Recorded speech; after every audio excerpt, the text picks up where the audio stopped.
Okay,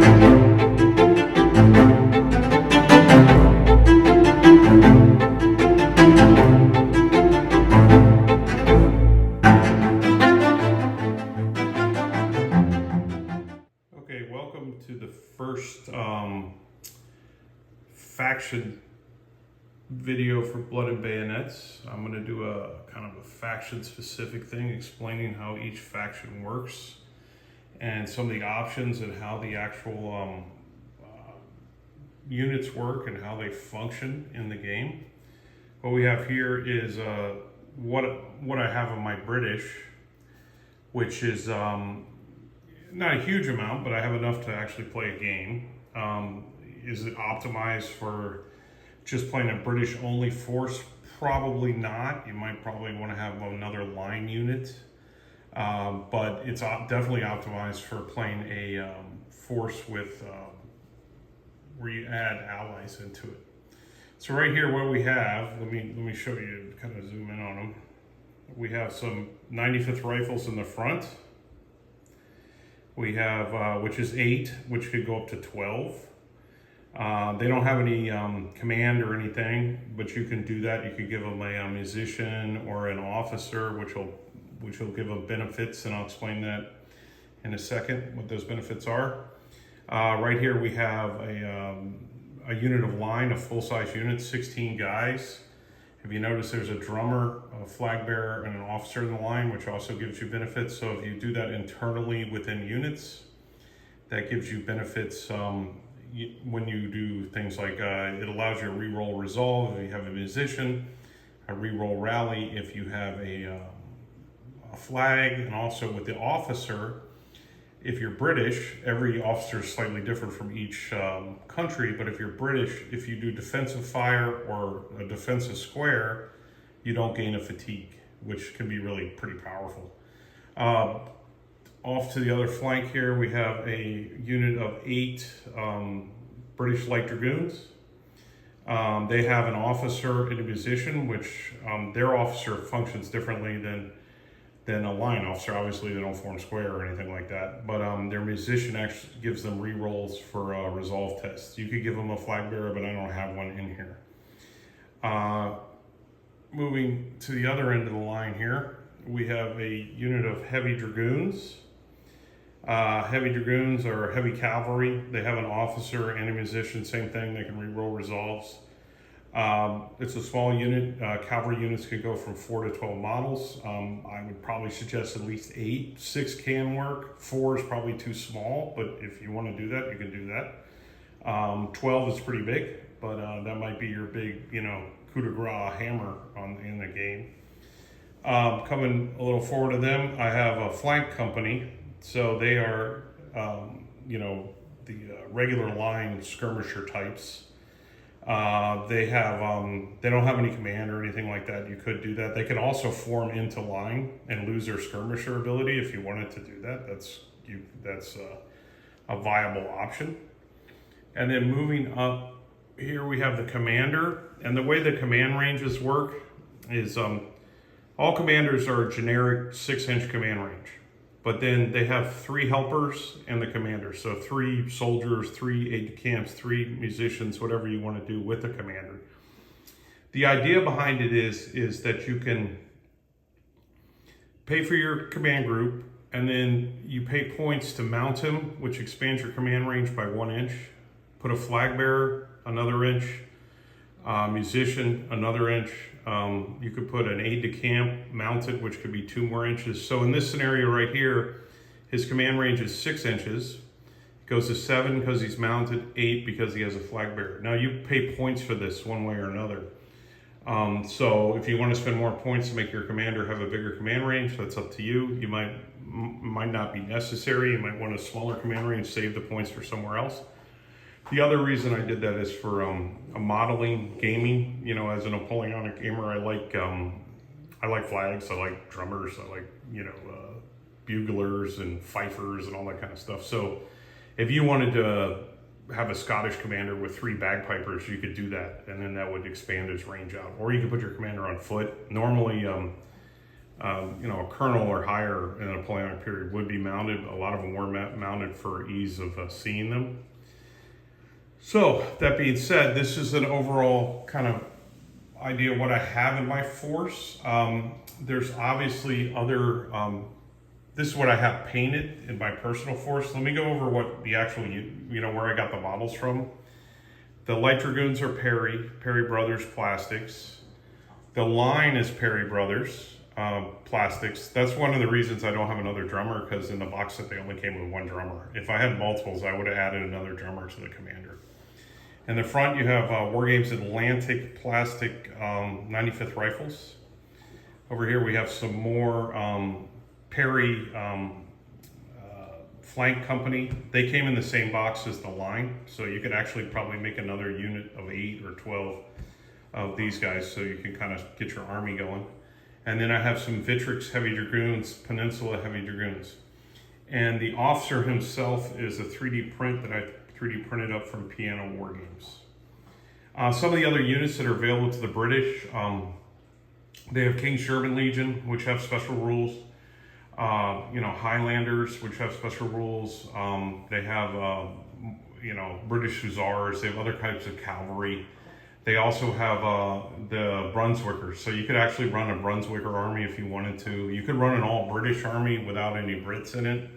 They could all be Germans and, Brunswickers and Scots and, Scottish aren't British, but you understand what I'm saying. You can also take Irish units, which is kind of interesting. You can take an Irish unit in the British Army, an Irish unit in the Spanish Army, and an Irish unit in the French Army. So you could have all Irishmen all over the field if you wanted to go that way.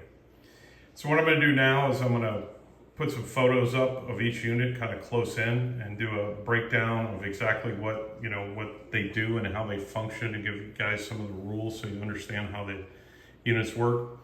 Let me reiterate again, the lists are heavily designed to be integrated with each other, where the Portuguese fought well with the British, and a lot of times they were trained by the British as the war progressed and equipped to a large extent by the British, or helped with a lot of equipment and uniforms and such. Same with the Spanish. The Spanish received a lot of uniforms from the British. Their abilities increased, but they fought better, under British control. So the Portuguese army was much more integrated into the British army in the peninsula. So a good tactic would be to take a British line unit and then a Portuguese line unit, and the Portuguese actually benefit from being near the British line units. But you can put Spanish units, which were much more kind of try to be independent. But the benefit of the Spanish units was, their lower points cost, so you can make it easier, a lower points cost army, or fill your points out with a kind of inexperienced Spanish unit.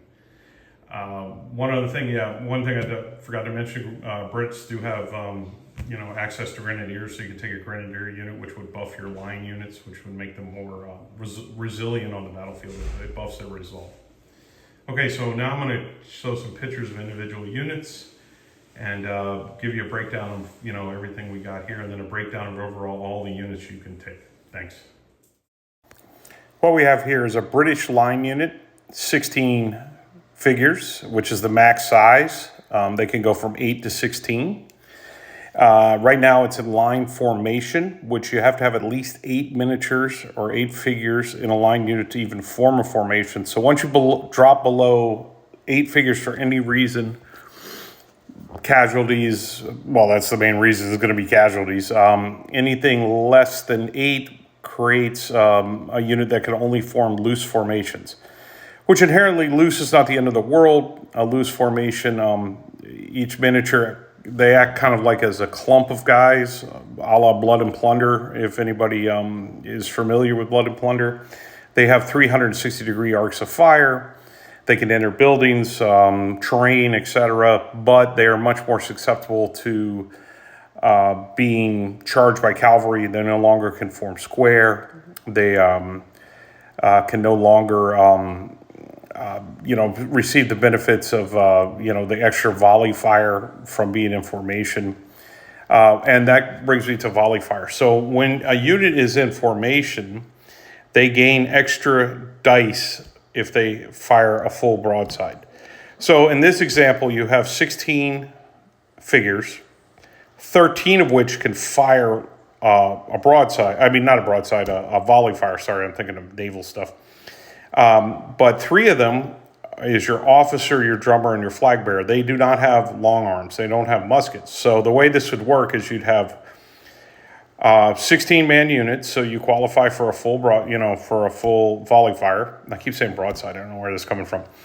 And so you'd have 16 minus 3 for the 3 guys that can't do it, plus 4 dice because you're British. Everybody else gets plus 3 dice, but the Brits get plus 4. It's the thin red line rule. It represents their ability to, fire steadfastly while in line and quickly and professionally. So in this instance, you roll 17 dice for your attack if you fired a full blast broadside. I mean, volley fire. Why do I keep saying broadside? I don't know what's wrong with me.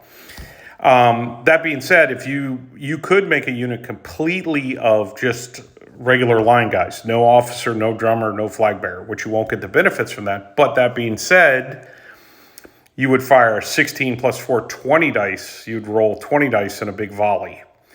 So it's up to you as a player. How do you want to design it?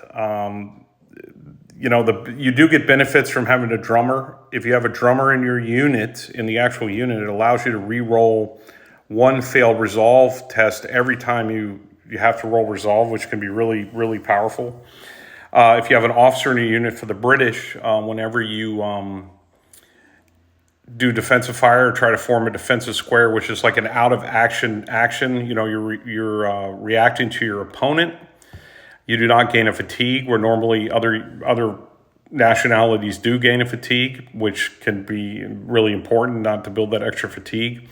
Also, the flag allows you to re-roll 1 foul test on rally test, which could be really important to keep your unit going. But it's up to you. You could say, I'd rather have the shots and the dice, the firepower, or the internal upgrades of the officer, the musician, and the flag bearer. Okay, I'm going to move on to the other units I showed pictures of. So that's what we got on the line unit. Okay, what we have here is a unit of British light dragoons. It's eight figures strong. They're considered light cavalry. So each cavalry unit has a different amount of impact hits. That means on the charge, they gain extra dice. So in this instance, if this unit charged another unit, they would have 8 attacks because they have 8 figures plus 2 more for light cavalry. So they'd roll 10 dice. Medium cavalry, dragoons, lancers, like French dragoons. 3 extra dice, and heavies like heavy British dragoons, cuirassiers of French. They would gain 4 extra dice. You are allowed to buff them with internal upgrades. They have a musician, which works just like a drummer, re-rolling 1 resolve test per turn. Not per turn, but per resolve that they have to take when they take damage. Also, you can give them an officer. What the officer does for them, if you pay for the upgrade, they gain the Vanguard special rule, which they get a free move before the game starts. So you can start positioning your cavalry before the game even starts. But that being said, you don't have to pay for those upgrades. You could just make them 8 regular troopers. They do have long guns. They do not fire very effectively from the saddle. You could shoot them from the saddle, but your chance is really slim of hitting, but you could do it, especially in defensive fire. You can dismount all cavalry in the game. Some cavalry, like the French dragoons, would do it a lot more than others. But once dismounted, you lose the ability to get back on the horses. So it's like you ride up, grab an objective, and then dismount and hold it if you want to do that.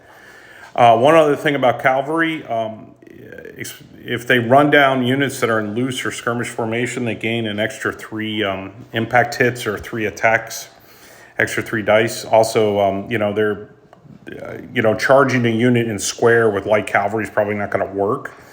But running down a unit in the open and loose formation with light cavalry probably will work very well. Okay, that being said, I'm going to go on to the other units that we got. So here we go. Okay, I'm looking at a unit here of British heavy dragoons. They're your heavy cavalry. They do 4 impact hits, like I was saying with the light cavalry. They do have an officer, which gives them the vanguard, just like all British cavalry. And they also have a musician, which can allow re-rolling 1 resolve roll. The British cavalry all have a special rule called impetuous, which reflects how they functioned historically. And the rule simply is if the British cavalry get within a charge range of anybody, they got to try to charge, even if the charge would not be the most intelligent thing to do, but they got to give it a whirl. Meaning, when I say intelligent, like charging a fully loaded unit with defensive fire. So you have to pay attention to that when maneuvering British cavalry. The other thing is 6 sides, 6 figures. With heavies, if you come into a charge, you're going to be doing 10 attacks, so it's up to you. But if any time you get less than the amount of impact hits with figures, you don't get the extra. So if you only have 1 guy left, he's not going to come in and do 5 attacks. He'll just do himself and then 1 more. So you want at least 4 for heavy cavalry, if not more. Okay, so that's what I got about the British cavalry. We're going to move on to the next one. Next unit is going to be the famous 95th Rifles. I also have the 60th American as an option, which is another rifle unit. That function very similar to the 95th in the Peninsula. The 95th Rifles in this formation here is a skirmish formation. They can spread out actually further than normal units. Normal units have to have a 1-inch 1 inch between each figure, but they can go up to 2. They do. They can screen, units behind them, which I think in some of the games I've shown, you can see how that works. On some of the other videos we've done, they do have some upgrades in their unit. You can take Rifleman Harris, which if you have him in your unit, which you pay points for, you can re-roll 1 save, shoot save a turn. And then you can also take Rifleman Plunkett, which you can re-roll 1 potential shot a turn. They're supposed to be represented by an identifiable model, so that gives you a chance to kind of model something unique or, a way to identify them to make them look kind of cool. It just opens it up. But you could just play them as regular riflemen. Right now in this scenario, they're just riflemen. That's all I paid for, but you can pay for a musician and you can pay for a officer. I don't have it where you pay for a banner bearer because it's, this is just a small unit. They wouldn't be running around in front with a flag. That's the scale of the game is pretty small. In reality, you probably wouldn't see that many flags on this scale. But I like flags, and a lot of gamers like flags, so they look good. The riflemen, they're elite. These guys are vets. They have really good resolve. They have good shoot saves, and they shoot with rifles, which have much better range bands than the muskets.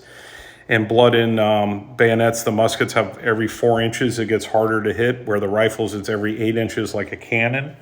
Cannons have also 8-inch range bands. So, but then they get more reloads. But they get 3 reloads instead of 2. But because they're elites, they're veterans, if you play a spade or a heart, you get a free reload to kind of mitigate that a little bit. So that's the unit of the 95th Rifles we have, skirmishers. We're going to go on to the next unit here. Okay, the last unit I'm going to be showing off is a unit of flankers and skirmish formation. These are your regular line infantry that were specially trained for, skirmishing out in front of the line. One of the companies would usually be a light company trained, and then one of the other companies in every battalion would be a grenadier company. So these guys represent that. If you notice, they have the little wings on their shoulders, which were super fun to try to paint. You gotta love the British with all their lace. The white lace is great. And they have little green tufts on their shakos to kind of represent the light company. That's how they were represented, where the line companies were white and red on their tufts, and they didn't have the wings on their shoulders, the extra lace on there. They function very similarly to the 95th. They can skirmish out. They can spread out further than a regular unit. They have better shoot saves, than that represents them moving, out in the open, harder to hit. But these guys are just armed with muskets. So they're more of just a trained screen in front of your guys to soak up shots and get close, fire off a couple volleys, soak up some shots, and then either skedaddle, get out of the way, or they can form back into a line formation. So if you had 10 of these, or 10 or 12 of these guys, you could conceivably fire in skirmish formation, back up, form line with an action, and then they can volley fire, like, get the +4 shots because it's thin red line. But it's up to you how you use them. They're a cheaper alternative points-wise than the 95th, but they're not as effective as the 95th. So it's up to you as a player how you're going to design your force. Here's a picture of the force all in one big group. Just some final thoughts. I didn't really mention artillery. Obviously, the British have field guns, howitzers, horse artillery. They also have shrapnel, which they can fire, shrapnel rounds, which they can fire out of their howitzers. One of the benefits of howitzers is you don't need the line of sight, so you could put a formed unit in front of them and create kind of a cover situation where they can't be targeted. And of course, they have the British do have the option of the Congreve rockets. I know everybody likes Congreve rockets. They are not really that accurate, but if they do hit, they can be devastating, but they can also have the potential to blow up their own crew. So would I suggest taking a Congreve rocket in a tournament? Probably not. Would I suggest taking one because they make the model and they're super cool and they're fun in your friendly games, or having a fun game of it? Sure, why not? But it's very swingy, so you never know what's going to happen. That being said, just a reminder, this is just one way to make this force. My goal with designing Blood and Bayonets is if you had, you and your buddy can say, hey, bring a 200-point force and meet me down at the gaming store and we're going to play Napoleonics. I understand if you want to recreate a battle, that's, totally doable with this game. You can expand this game up and get really big. But a lot of players don't want to do that. They want to have the flavor of Napoleonics and the tactics and the ideas, but they just want to play a game. And, I consider this like the modern gaming. We play on a 3x4. The games last maybe 2 hours, hour and a half, even less if the players really know the rules. You can both show up with 200 points at play. It could be English on English, French on French. That's not the requirement. You don't have to have, a historical matchup. That being said, the way I have so many options how to build each force, my hope is if two people show up with English forces, they won't look that much alike, which is, I find kind of interesting. So it won't be, repetitive. It's just English line versus French line, English line versus French line. You can have all kinds of different combinations. Also, we have a full naval element to the game, which a lot of people find very exciting. I'm going to show some videos of that, the naval element and how the ships work.